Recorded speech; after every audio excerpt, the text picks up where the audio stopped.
watching inside Ndlea, and of course, like I asked my guest here, this year, Uzi Henry Osao, what are the linkage that between drug abuse and HIV/AIDS? There is a linkage can be viewed from two perspectives: indirect, direct, and indirect. Direct linkage is that aspect where people, the drug users, the IB users, the injecting drug users, share the same apparatus. Okay, apparatus like talk of the needle, the syringe, the blade, the nail cutter, then clipper, then the shaving stick, and so on and so forth. Based on that, you see that these people can easily contact this HIV/AIDS. So, on the indirect aspect, because of the psychoactive effect of that drug on the central nervous system, you see, when you see the issue of psychotropic, psych means state of mind. Why active means action. Then, since you have used the psychoactive drug, it has affected your decision making. Affect your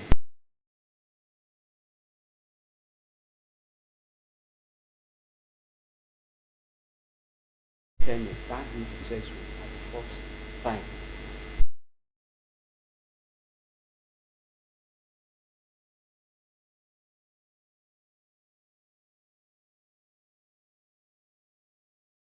Because of this on the person, the family, social. On the person is battling with health issues. How will I come out of this issue that I have run into? On the family, like I said, we are talking about family disintegration, separation, because of the issue of one person having problem, and it's now the issue of the family. Then you talk of social, where it's issue of stigma and discrimination. Then you talk about the issue of the economy. You see, when somebody has contracted, you are a worker, there is that issue, you are afraid of losing your job. Then the family member is trying to look for funds on how this issue can be cured. So those are economic consequences.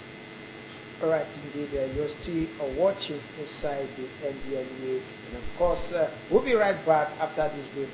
Don't go anywhere, because we still have so much that this year Uzi Osao Henry will tell us more, especially as it pertains to drug abuse in the society. Don't go anywhere. We'll be right back.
Program inside the Ndlea, and of course I still have with me on the studio here this year Uzi Henry Osao.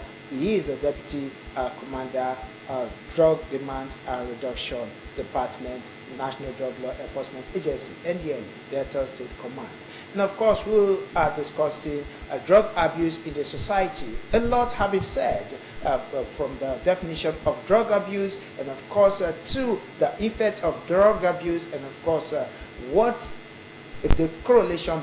Taking Delta State, for example, what are the meaningful successes? The meaningful successes start from the angle of community mobilization. Community mobilization has a strong role to play in the drug abuse issues. What are the community? Community mobilization? You have the individual, okay? You have the family. In a community is made up of the individual and other subgroup. The individual in the community is this. Now, what are we going to do to ensure the success of this anti-drug war? All these various people are the mobilizers. Right. As the mobilizers in the society, like the individual, family, like our nation, they have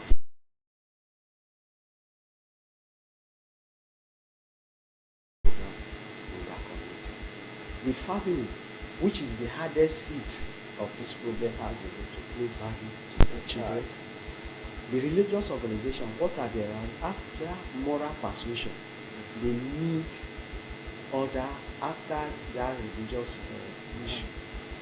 They need other issues like talking about drug and drug-related issues, organizing program and sensitization activities in their various churches or mosques, where they disseminate information or to abstain from drug use, decision-making skills, refusal skills, and so on and so forth. Then, let's go into other coping skills. Like, you have to arm yourself with information about drugs. Right. When somebody is bringing about issue of drug, simply walking. When somebody bring about issue of drug, change the subject. When somebody bring about issue of drug, just ignore that person. Then don't go to places where drugs are abused. Then avoid peer groups. Use your knowledge of drug to assist those who are into drug issue. Then engage in religious activities, engage yourself in academic activities, then ensure that when you have problems, what do? You confide in your parents, teacher, religious people, or a trusted adult in that community or society. Then report those who are dealing on this drug in the society. Although these coping skills are skills that it takes time to develop. They say you practice makes perfect. So when you arm yourself with all this information, always be assertive. Always tell yourself that I will not go into drug using. When I was using it, what have I achieved? So based on that, we need this coping skill that will help our youth, so that by tomorrow, as some of them who are using it's trying to be now desist away from such, will continue to acquire this knowledge that will make them to be free individuals. Right. Thank you very much. This year, Ndlea Henry Osaho, and of course, teaching out this information. And I didn't know that that time youth, and of course, even those that are hoping or probably thinking of going into drug abuse. This is a program for you to watch and of course know how to avoid going into drug abuse. I have a question, a pressing question that somebody was asked me one day, and I said I'll get the answer for you. And that is particularly for students. Sometimes we see towards examination period, students try to meet up reading, and of course we see them going somehow they will see that doing intakes of caffeine, mostly caffeine, and of course some other drug. What is your advice to them? Especially some of them feel that it is cool because it helps them to stay all night and of course study all night, and of course so that they pass their exams. What is your advice to them? My advice to them is for them to abstain from such drink. Some of them they say cola nut is good. Yes. caffeine is Yes. coffee rather. Yes, these are mind stimulants Okay. that will prepare you for you to use that higher drug. Like I said, practice makes perfect. When you are, like I said, be committed to your academic activity. It is not maybe during exam time you are now rushing to go and use such substance to do. Most of these substances we are talking, once you use it, yes, it will work, but at a particular time it will wear off. When it wears off, there are consequences. You see such people, as they get to the exam or their brain is blank, they cannot be able to achieve the purpose of that exam. So my advice to such people is that they should desist away from using such mind stimulant that will make them not to achieve their goal. Right, thank you very much. And of course, there is a common saying, is a biblical saying that can anything good come out of Nazareth? And that is where my question is coming from. Is there any hope for someone who is already addicted to drugs? Yes. And what are the things, the tips you could give to such a person? There are hope. The hope is the readiness, the willingness, the ability for that person to take such a decision.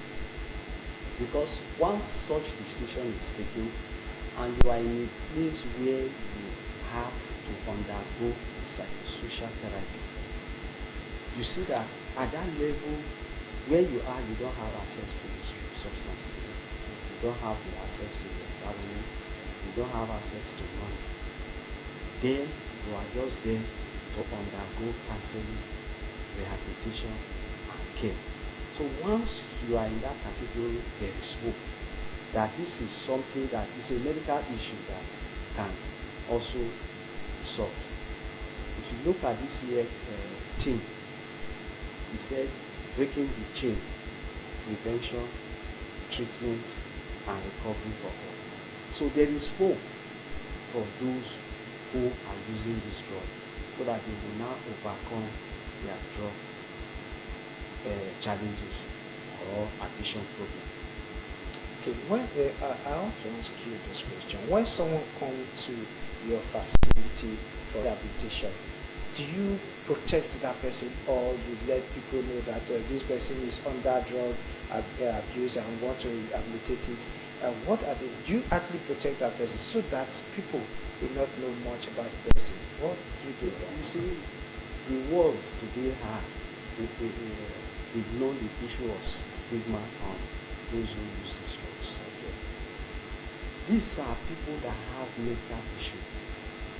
Drug abuse is the disease of the brain. They need care. These are people, they are human beings like us. We should treat them in a way that we treat others who are not using the substance. So the idea of saying we are trying to protect them, yes, but the truth is that these people need help. There are people that they are using this substance for recreational purpose, and they don't know the reason why they are using it. So such people, they are being protected. You understand? Protected in the sense that they are kept in a place where they need care, and as a result of that, we should not use the issue of stigma or discrimination against them. Okay. All right. As we try to wind up, there's a common saying, and of course, it has now become a balance, especially during this Gen Z. And they see someone going mad on the street, and they said he has gone coolers. He's on coolers, and of course, some say he's on highness. Now, is there a correlation between madness and, of course, arising to drug abuse? And of course, how true is this? Just throw a light if there's a correlation between drug abuse and madness, and of course, how can someone come out of it? You see, on this particular issue, you can see that the issue of madness might arise due to substance abuse because of